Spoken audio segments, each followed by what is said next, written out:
Point de vue de la forme, bon, on est sollicité pour avis.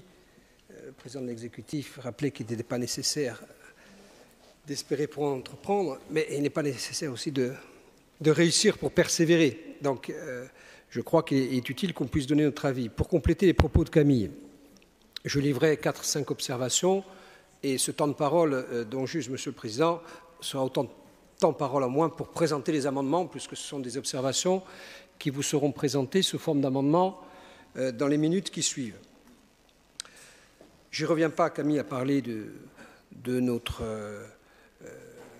approbation contre la réduction du nombre de parlementaires. La question n'est pas tant de savoir si on les réduit, mais où on les réduit. Il est évident que la ruralité doit être la moins impactée possible. Et pour ce qui concerne la Corse, il faut s'en tenir au seuil de 2 parlementaires par département, c'est-à-dire un sénateur et un député par département, sur l'objet de notre premier amendement. Le deuxième amendement concerne la proportionnelle. Et je veux revenir sur ce que je disais ce matin à l'occasion de nos échanges en commission. Ce n'est pas une réserve de fond quant à la proportionnelle. C'est une réserve de forme quant à la façon dont on introduit la proportionnelle dans ce contexte. De quoi s'agit-il? Il s'agit ni plus ni moins de recaser ceux qui auraient crainte du suffrage universel direct, qui est la quintessence aujourd'hui du modèle de la Ve République, avec l'élection uninominale à 2 tours. Cela se retrouverait sur des listes avec la même légitimité. C'est d'ailleurs l'objet de l'amendement, du dernier amendement. Pire encore,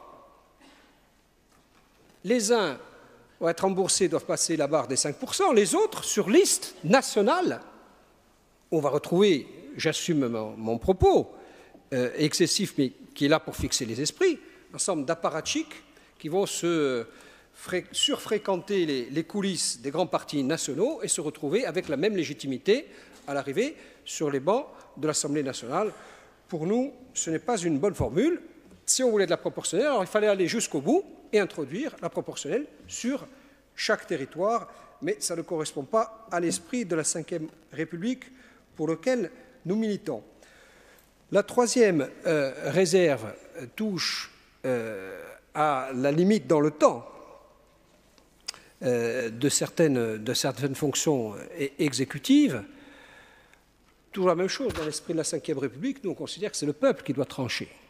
D'autant que le président le rappelait, dans les faits, il est, sinon impensable, en tout cas difficilement imaginable, compte tenu de certaines fonctions, que l'on puisse durer 18 ans avec la pleine sève qu'exigent ces fonctions. Mais après tout, c'est au peuple de trancher. Et le fait démocratique doit être souverain.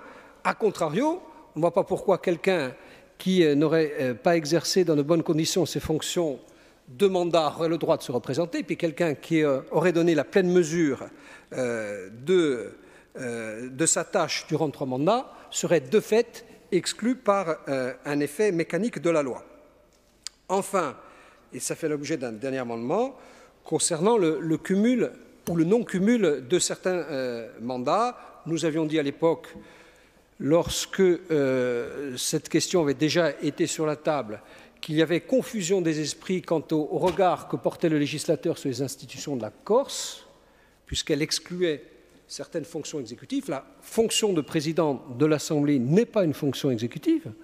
Les fonctions de vice-président de l'Assemblée ne sont pas des fonctions exécutives. Donc pour nous, elle ne doit pas faire l'objet de la règle sur le non-cumul des mandats. J'ajoute que ce modèle poussé jusqu'au bout, pour ce qui nous concerne, consisterait, mais là il ne s'agit que du statut de la Corse, à doter de cette collectivité unique un chef unique, ce qui renforce notre argumentation en ce sens. Voilà en synthèse et très rapidement, Monsieur le Président, ce que je voulais rajouter aux propos de mon collègue qui feront l'objet d'autant d'amendements dans les minutes qui suivent.